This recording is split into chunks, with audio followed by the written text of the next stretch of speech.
balanced, playful, unfussy conversations with SoCal's arts and culture stars. I'm your host, Susan Petrella, a lifelong arts and culture patron/advocate and the rockstar consultant who rockets your business to success.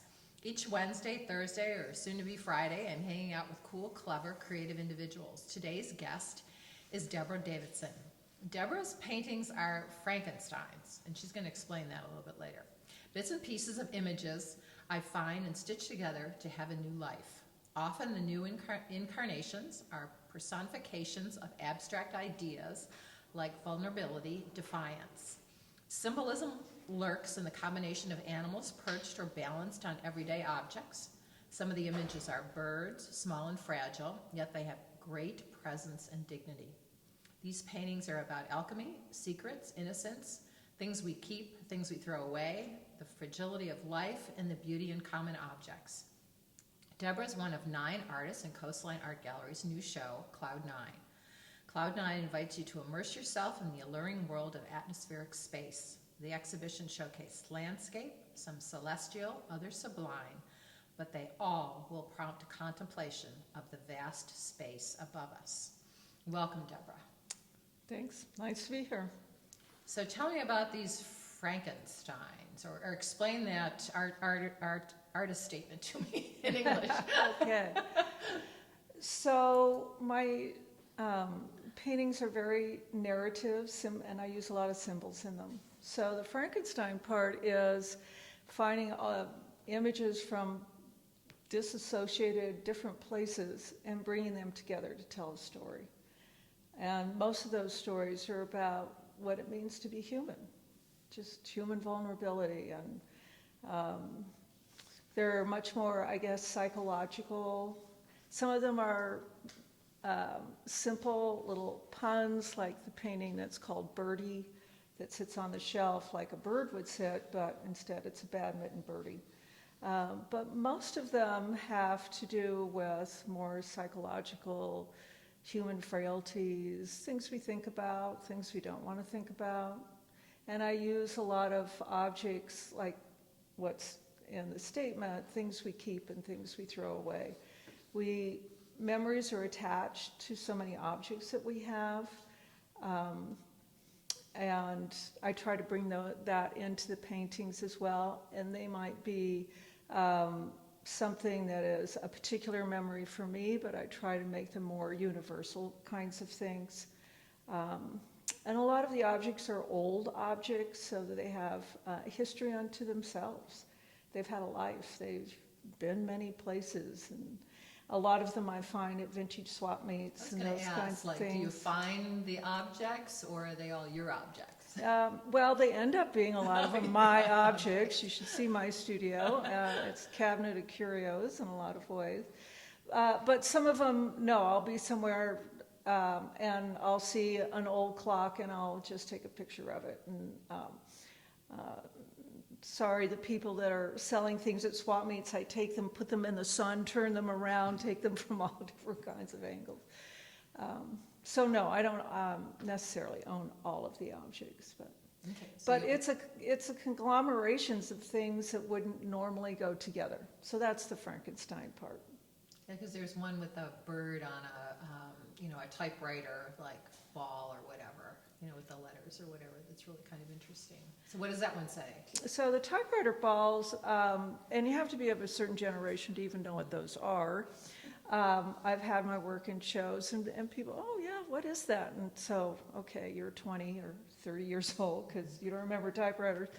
But I always thought that they were just great looking objects, fabulous objects. And I actually ordered them on eBay, from eBay, and then I wanted them to look like they were all clogged up with ink, so I had to do that to them. But there's something prehistoric about them, almost like reading symbols on the caves, the Lascaux caves in France, is that it's not a language, it's letters, but they'll form a language. And I like that they symbolize to me the sort of logical, linear thinking of human beings. And the bird on top of it is nature and something more intuitive. So the sort of yin and yang of those two things together in the painting.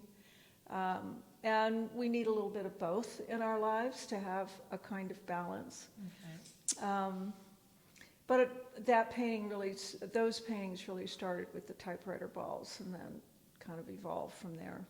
Interesting. Different kinds of birds. So you mentioned about emotions and such. So is that coming from you? Like, I don't know, other artists, like they're in a certain emotional state and so they're painting something that kind of deals with whatever they're working on, or is there anything of your emotional There has to be. I mean, the Okay. paintings are coming from me. Okay. Yeah, are they a specific moment in my life of something that is happening in my life?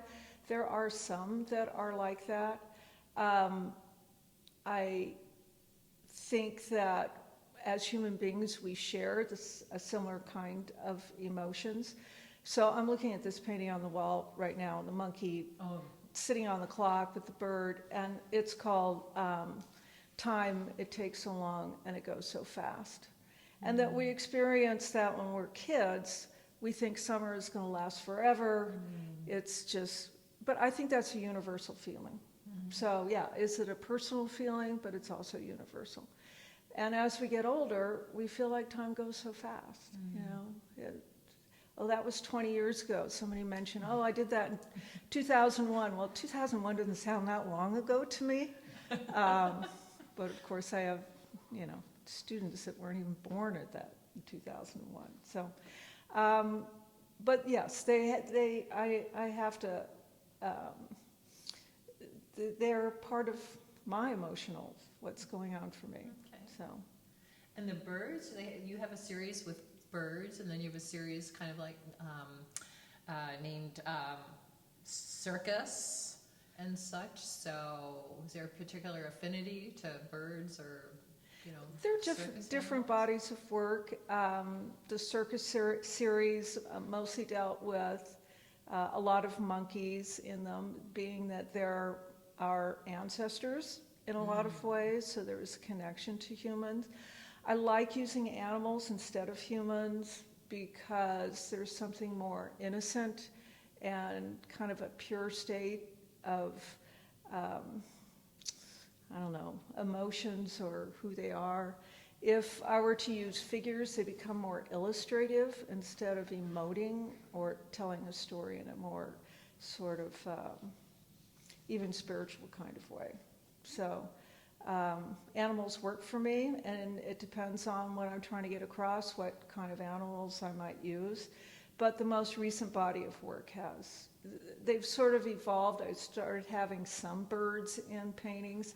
Actually, David had done a show many years ago, and that's what got me doing probably the first bird painting. As what I can remember, the first bird painting I did was for that show. And they just are such a great encapsulation of tenacity. And I mean, most birds migrate and fly thousands of miles, but they're these delicate, beautiful, in some ways, you know, they have hollow bones. There's something so fragile about them. And I like that duality a lot, and I'll do that in my painting, and to find an animal that has that duality within it. It's like, I'm good to go here. And so I've been working with birds since pretty much So you're then. done with birds, or are you going to keep going with birds? For right now, you know, Yeah. I'm on the You're path. hanging out, I'm you're hanging out following with birds. Now you also teach too. So I do. I teach at Fullerton College, and I've been there for quite a while, and I teach painting and drawing, and I love what I do. It's been great. Yeah. Does it give you enough time to be in the studio, or Not just near enough. near enough? No. Never enough. Those students. Yeah.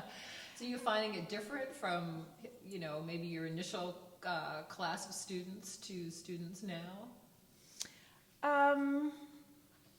Probably, yeah. They're in my class because they want to learn some skills, and that's consistent. Okay. I would say probably their ability to concentrate on things is a little more challenged now these days than it was before, but no, for the most part, they're there to learn a skill, so, Okay. yeah. Okay. And so you have gallery representation, so that's different than some other artists that are maybe using like, Instagram or whatever to sell their work and stuff. So tell me about that. Yeah, I've been with Sue pretty much since the beginning of her gallery. Again, how long ago is that? It seems like the blink of an eye, but it's probably getting close to, it's at least 15 years, probably getting close to 20. Gallery's in Laguna Beach, and I typically have a show with her every year to every 2 years. Okay. And she's fabulous to work with. And I try to produce somewhere between 15 and 20 paintings a year. So, yeah, I'm a busy little worker. That's just my personality. So are you working on multiple paintings at a time, or Oh, yes. one until it's done? Yeah, same thing. I mean, once you work with oil paint, you're waiting for it to dry. So, Okay. You're working on several paintings. Okay. And I sort of work, I sort of have my idea time, and I do a lot of drawings, and I'm collecting images, and I have file folders, and I'm moving images around, and I do a lot of drawing on tracing paper, so I can move things around. If I were more technically abilities, I'd be working in Photoshop. Oh, I love tracing paper. It reminds me of like carbon paper from like years ago, putting in the typewriter. There you go. Yeah. So I'm collecting images and ideas, and question came up, what comes first? Because the titles are really important for my paintings. I think for people to even get a foothold into what the paintings are about. And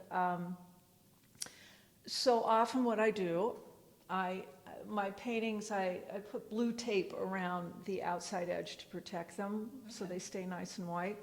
And while I'm working on the painting, ideas come to me. A lot of it comes from music, listening to different bands and so forth. And I'm writing notes or possible titles all along the outside edge on the blue tape. So by the time I get to the end of the painting, I'm figuring out which title, and most of the paintings have, I'm pretty clear where I'm going, but there's always at least 10 and sometimes as much as 50% that will change from the original idea to the finished piece. So I sort of work with collecting ideas and imagery and so forth, and then I get drawings onto canvases, maybe at least 2, if not 5 at a time. And then I'm kind of in work mode, painting mode. Oh, wow. Yeah, one of the other artists that I interviewed, Serena Potter, was talking. She has this whole kind of, notebooks and all of, that kind of back work or whatever, before she actually put something, on canvas or whatever. So we didn't ask Robert that, I'm sorry. But, if that process is, yours too. So very interesting. So on your website, I have to ask you about this because you're standing in front of this. I don't know if you graffitied it or whatever, but it says "You'll be fine." So tell me about that. I really like that. So that actually was a trip. My husband and I, we've been to Marfa, Texas several times. It's a magical place for us, but it just is. It's just this juxtaposition of 2 different cultures living in this little tiny town. Very art with Donald Jubb and his foundation that's there, and then it's the feed store and the Dairy Queen and whatever. And we were walking around, and that was spray painted on a wall, and I just thought, that's just something, it's what Tom Waits talks about. You got to keep the diamond in your mind. A phrase like that, you keep that in your mind, and it's helpful. It's nice. Oh yeah, I think you should have T-shirts for all of us for March 1st. And I just love that it's graffiti. Yeah. That really makes it. If it were printed, it wouldn't have the same kind of feel to it. Mm-hmm. You'll be fine. You'll be fine. We'll be all. That was actually our Christmas card that year. Oh, I like that. I like that very much. Thank you for sharing your story with us, Deborah, today. You've made bounce. A special thank you to our generous sponsor, Coastline College, its Fine Arts Department and Art Gallery, David Michael Lee, Director, Curator, Professor, and our fabulous producer. Thank you, David. Until next time. Thank you, it's great.